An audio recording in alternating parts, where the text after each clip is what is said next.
Okay, so I do want to do a video on um, the later Luwian um, deities and culture and religion, and its relation to the Aramaean culture and religion and pantheon. So I'll start with the Luwian, and I was talking specifically about areas like Carchemish and Malatia and some other areas.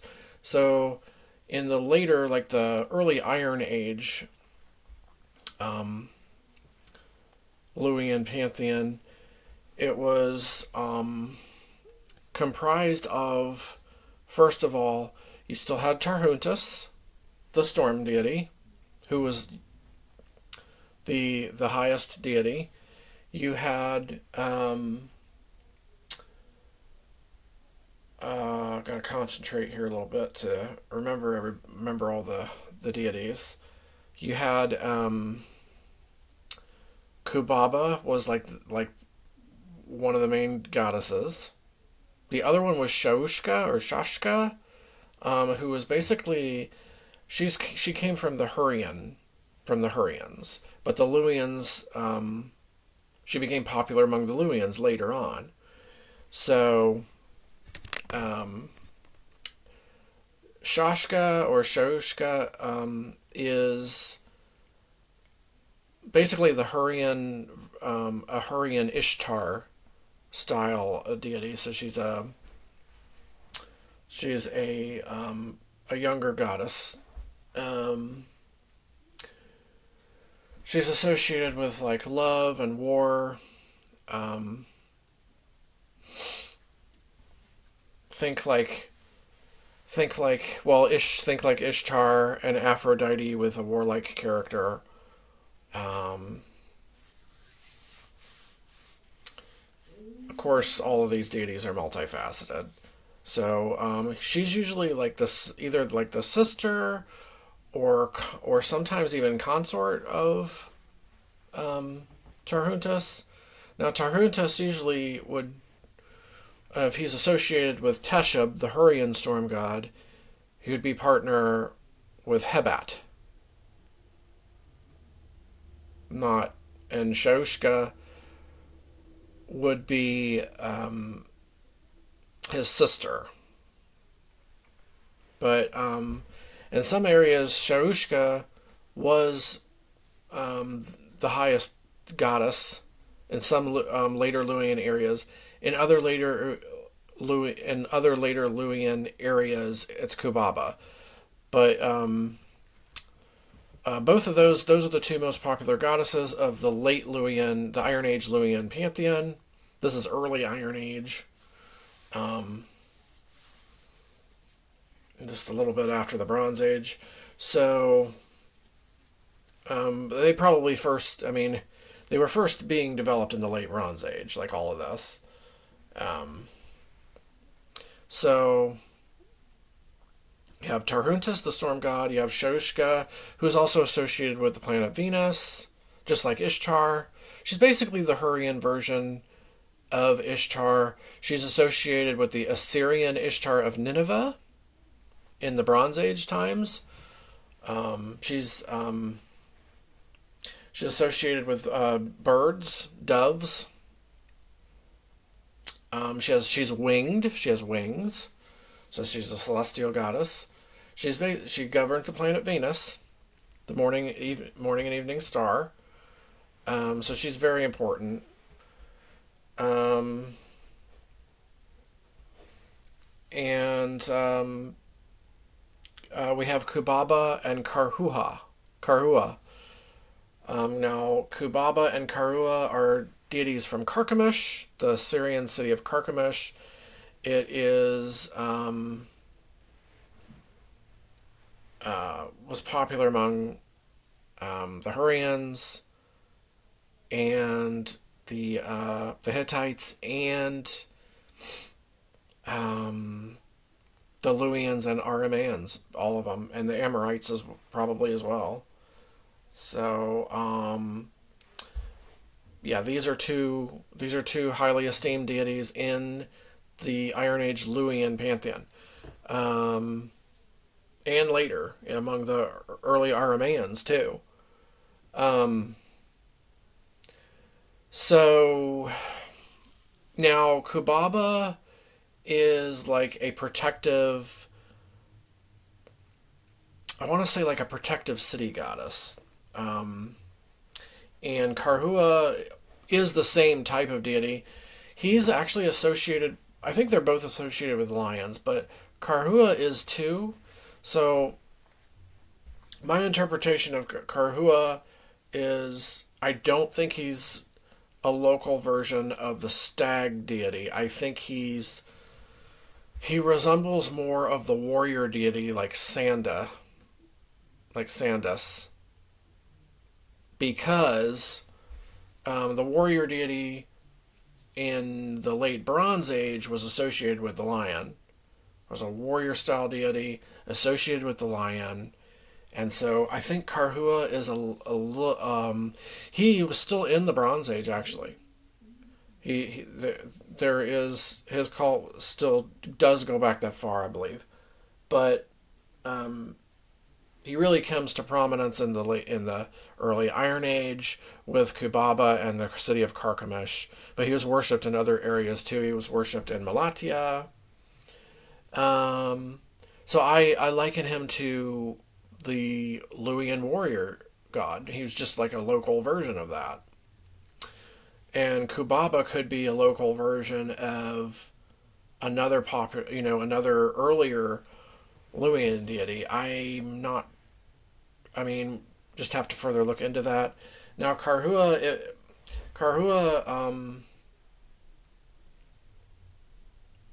since both Kubaba and Karhua do originate from the Syrian city of Carchemish, Karhua could also be related to an old Syrian deity too. But I do liken him to the Luwian deities, Hittite and Luwian war deities, warrior gods. Now he does hold, like the storm god does, he does hold like grain sheaves too. So at least we think that they're grain sheaves. I don't think that it's a lightning staff or a lightning thing, because if that is, then he's a local storm deity. But I think you can differentiate Karhua from Tarhuntus, who is associated with the bull.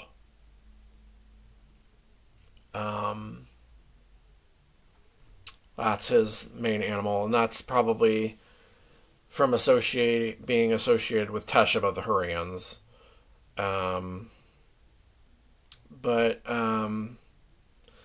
So Karhua, I believe, is the warrior deity, like a war god, and related to like Sandus, maybe related to who was the other, Iari maybe too, but both of them were the patron deities of patron and matron deities of Carchemish, Kubaba and Karhua. So now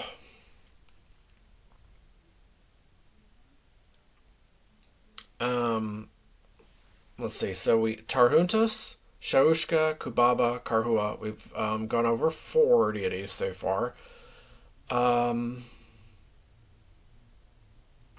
Runtia, or Karunta, Runtia, the stag god of the countryside. So he's like a guardian god, hunter god of the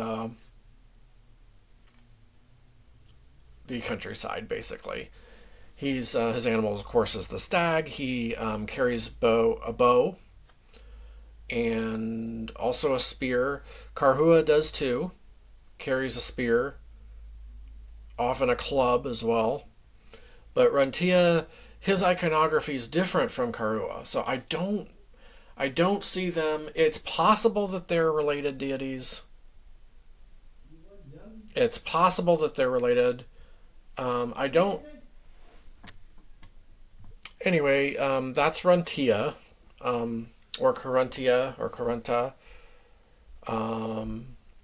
Goes by different names. He goes back to the Bronze Age. Of course, all of these deities go back to the Bronze Age. So now, Santas is, his cult did survive, like, because he was, I mean, he shows up among the Lydians later. He shows up in Cilicia later than that. So he has to have been there. I think he was there at Carchemish too. But I believe that he's somehow he's a similar deity to Karhua. Those Hittite warrior and Luwian warrior deities, because of similar iconography. That's what I'm going with for the later ones. So, and Runtia, of course, the stag god, the hunter god, guardian, the guardian of the divine guardian of the countryside and of the hunt. So you got Runtia, and these are all deities that figure prominently in Iron Age Luwian art, iconography. Now, there's also Hebat also survives, and that's a goddess associated with Teshub, the Hurrian Storm deity. Of course, also, though, with Tarhuntus later on as well, the Hittite and Luwian storm deities.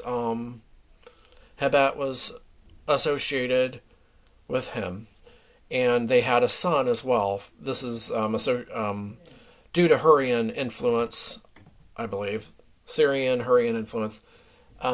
His name is Sharuma, and he also is there. Now, Sharuma is a type of, it's like a mountain deity. He has warlike deity characteristics as well.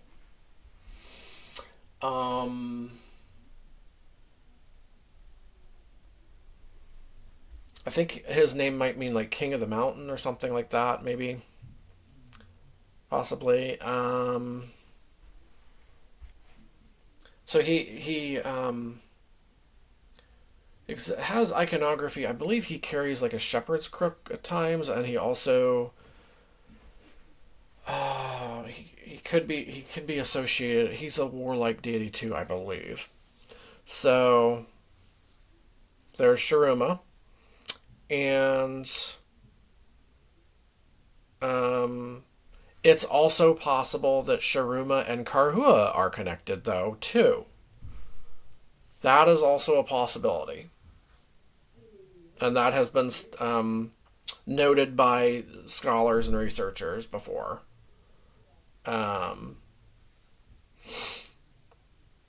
So, okay, now we get into some lesser-known deities of this time, but Malia is still there. She's associated with, like, as I've noted before, vineyards and grain fields. So she's a type of agricultural vegetation deity for sure, in this early period.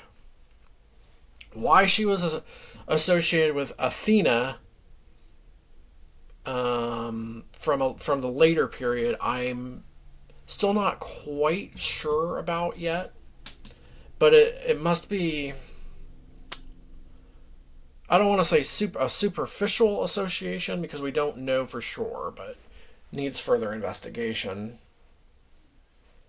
And there's other Athena style deities too, Anatolian Athenas too that I can go over in another video. There's some more obscure ones. So very interesting stuff there. But she wasn't only associated with Malia in Anatolia. There's other local goddesses as well. So something to keep in mind there too. So yeah, Malia is associated with like agricultural vegetation. It seemed like like vineyards, winemaking, grain. But they're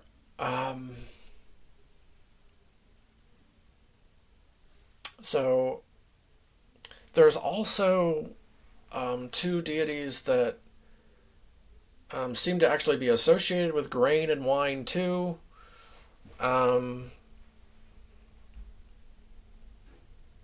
But I mean, what were their names? Their names escape me at the moment, but we can go over them in another video. I'm trying to think who I missed. So let's see.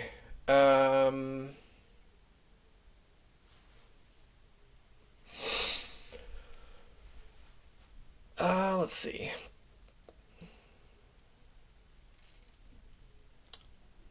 I'm trying to think here if I missed anything important, but so when the Aramaeans came along,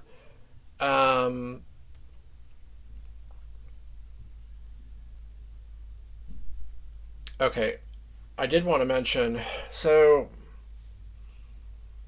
in Carchemish there's a warrior deity in the iconography, carries like a, what was it, like a shield and a spear. So we're assuming that this is Karhua,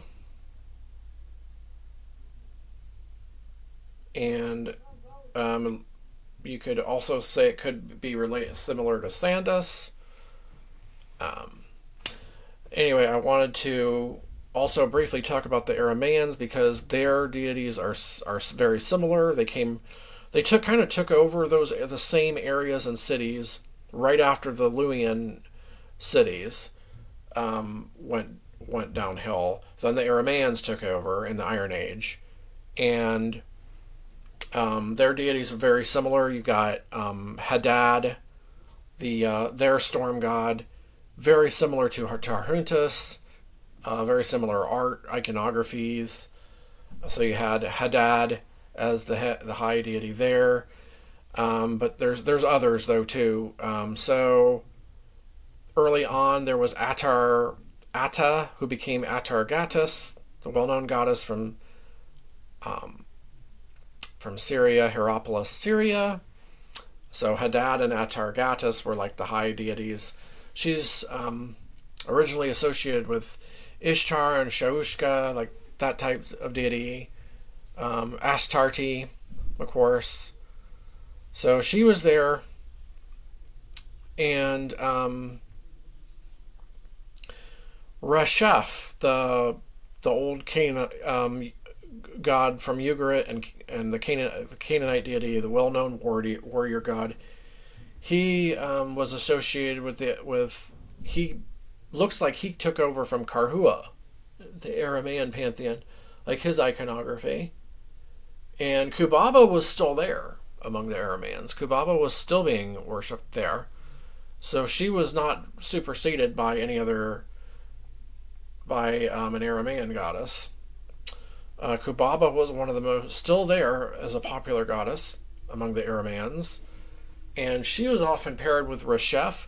So there's another indication where there's a link between Karhua, Resheph, the warrior deities right there. So if she's being linked with Resheph, and Resheph is somehow linked with Karhua, then that's another link there for the association of Karhua being the warrior style deity like Sandus, like a deity like that. So instead of, Runtia as well was associated with Reshef, though. The stag god was too. That is true. And so I think it's because they're gods of the bow. So gotta keep that in mind too. So, oh gosh, I forgot to mention the Luwian, sun and moon deities. They're both male, as I mentioned in previous videos. So Tiwad or Tiwaz or Tiwat. Tiwat is the sun god. And Arma or Armaz or Armas is the moon deity. And so among the Aramaeans, it's Shamash. The sun deity is Shamash, just like in Babylonia, Assyria, Mesopotamia. So Shamash, and the moon deity, he's associated with the Mesopotamian moon god Sin.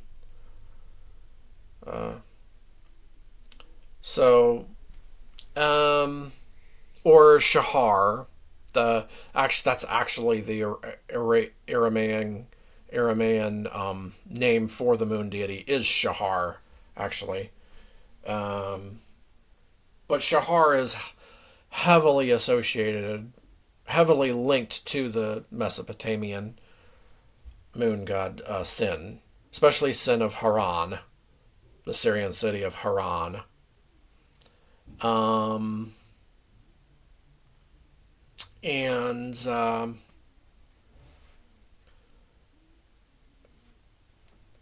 Trying to think. Nikal is a goddess, is an Aramaean. She was popular among the Aramaeans as well. That's of course the consort of Shahar or Sin. And one of their sons is like a messenger type deity, Nusku or Nusk. It's like associated with fire. And he's like an attendant messenger style deity. And there's a lot more. El, the creator deity El, was popular among the Aramaeans too.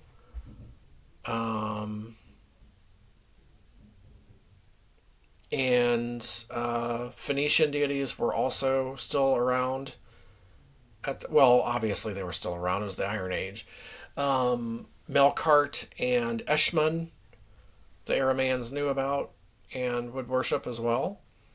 And of course they knew about Kubaba and Karhua. They mentioned them by name too. But yeah, I wanted to briefly go over both the Iron Age Luwian and the later the Aramaeans came, the Aramaean Iron Age deities as well. And I'll just wrap it up now since we're 24 minutes in. Hope you find this video interesting. Hopefully there's more out there that want me to delve into these topics further. Let me know who all is interested in these deities and cultures and religions. And I will come out with more videos here shortly.